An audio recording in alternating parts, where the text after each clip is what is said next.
Taran! Happy birthday! Ito ba, ginawa ko to para sa'yo, okay? Ito yung message ko para sa'yo, babasahin ko.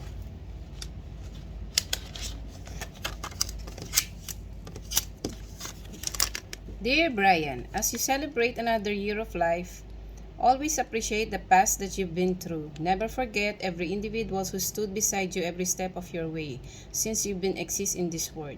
And above all, always put God first in the center of your life. Wishing you always a good health and may you fulfill all your heart desires. Happy birthday!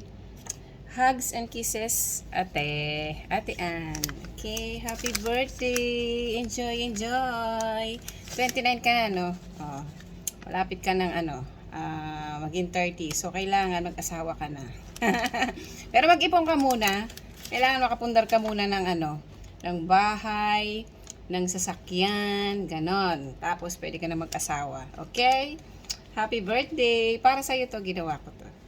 Papadala ko dyan sa Dubai. Happy birthday! Bye!